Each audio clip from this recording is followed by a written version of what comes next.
Hello, hello. Ẹ̀yin èèyàn mi, ó lágbára o, ó ga o, a kú sí mi ní. Èní á sàn wá o.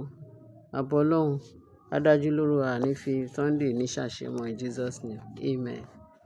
Bẹ́ẹ̀ ni o, nǹkan tó fly ta ṣe ẹ̀gbọ́n sìn.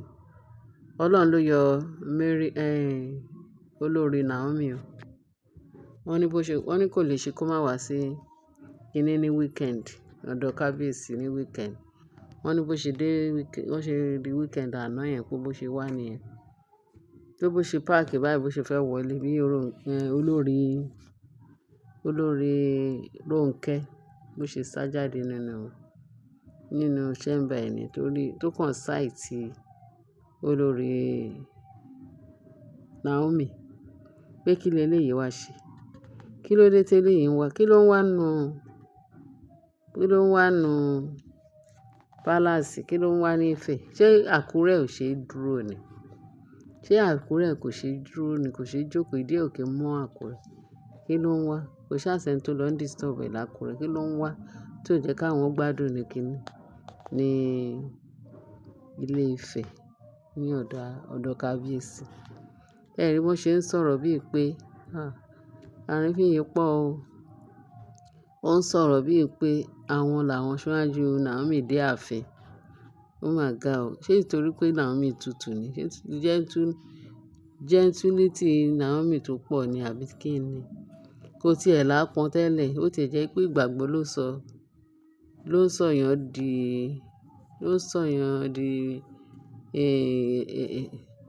ló dàbí pé ó ṣèyàn rọ̀. Ìgbàgbọ́ máa ń ṣe ẹlòmíì rọ̀. Ó máa ń ṣe gbogbo èèyàn rọ̀. Tí èèyàn bá ti ní ìgbàgbọ́ tó múnádóko, tó bẹ́ẹ̀ tó jẹ́ pé irú ti Naomi yẹn, ó máa ń sọ̀yàn di ẹni tútù bí àdàbà. Ó máa dàbí pé bóyá Olúwa ò gbọ́n. Bẹ́ẹ̀ ni, ìgbàgbọ́ ló mú ní ṣe gbogbo yẹn. Bẹ́ẹ̀ ni. Ṣé ẹ rí wọ́n ní bí ọmọ yẹn bí Naomi kan ṣe bó ṣe fẹ́ wọlé. Rónkẹ́ ti sá jáde tó lọ bá. Wíwá, kí ló ń wá láàfin? Wọ́n ò ní kó má wá sáàfin, kí ìwọ máa gbé Àkúrẹ́ ká wa máa gbé ààfin sí Ilé Ifẹ̀. Kí ni problem ẹ? Wọ́n ò tí ní kó yé wá sí ààfin mọ́. Wọ́n ní Naomi ò tí ì dá lóhùn. Bá já ni bẹ́ẹ̀ rán ni kò tí ì dá lóhùn. Bí ọmọ ọlọ́mọ ṣe wá ní kó ń lọ wọ inú chamber kábíyèsí. Ṣé ló tún gbojú? Tó ní ìwọ kọ́ ni mò ń bá wí. Ìwọ kọ́ ni mò ń bá wí. Wọ́n ní bó kàn ṣe taari. Ó tún gba wájú. Bó ṣe gba ẹ̀yìn ó tún gba wájú. Pé níbo lò ń lọ. Kó kò gbọdọ̀ wọ chamber kábíyèsí. Bó ṣe taari Queen Naomi nìyẹn.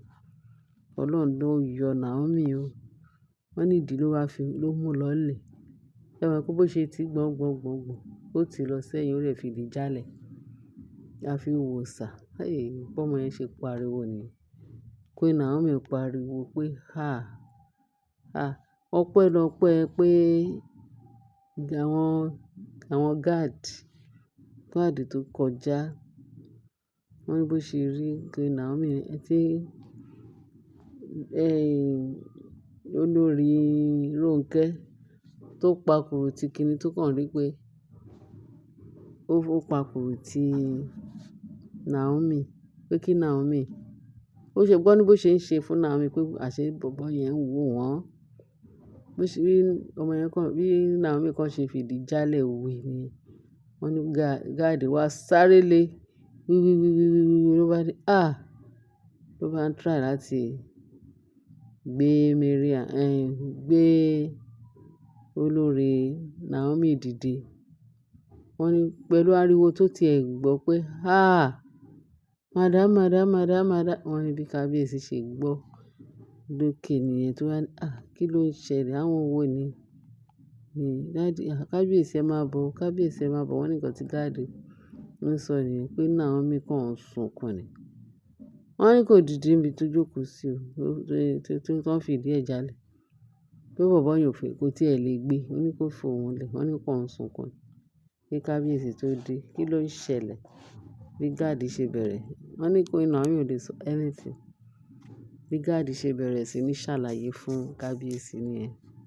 Kábíyèsí ní, ó ní tí nǹkan kan wọ́n ní ṣe ló kàn kìlọ̀ fún Rónkẹ́ pé tí nǹkan kan bá ṣe pé kí Naomi kó wá lọ sí hospital kó lọ ṣe check up, pé kí nǹkan kan bá wrong pẹ̀lú àwọn ọmọ tó wà nínú, pé ẹ̀wọ̀n ni Rónkẹ́ máa kú sí. Pé ẹ̀wọ̀n straight, òun á fi jófin, á fi kọ́ àwọn tó kù lọ́gbọ́n.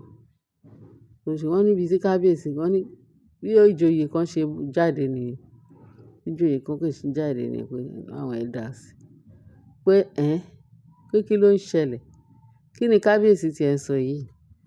Wọ́n ní ìjòyè yẹn ló gbé sórí o, tó pariwo ló gbé sórí. Ó ní kí ni nǹkan náà? Kí ni kábíyèsí tí ẹ ń sọ? Immediately la gbọ́dọ̀ dájọ́ fún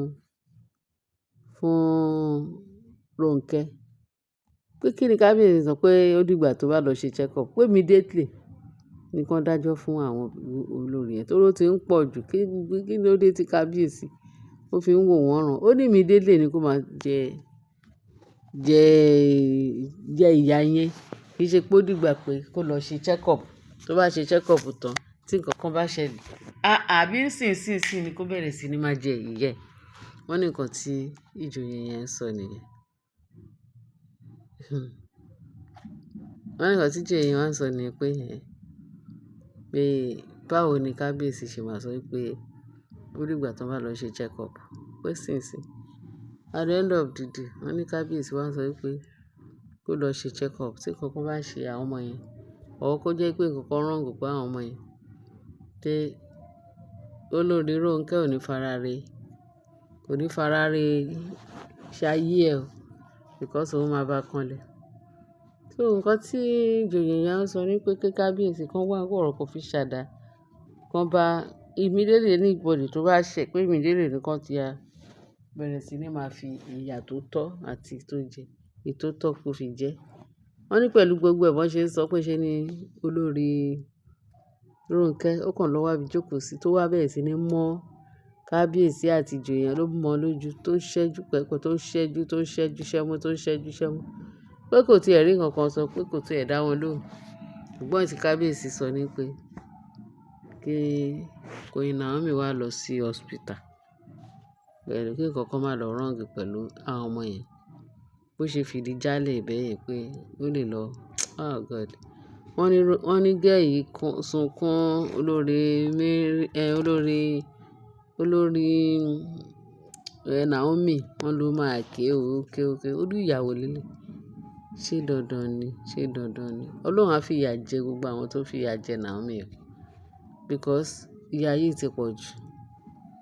Ṣé èèyàn kì í wá sí ayé ni ọmọ yẹn wá sí ayé tó dẹ̀ fẹ́ kábíyèsí?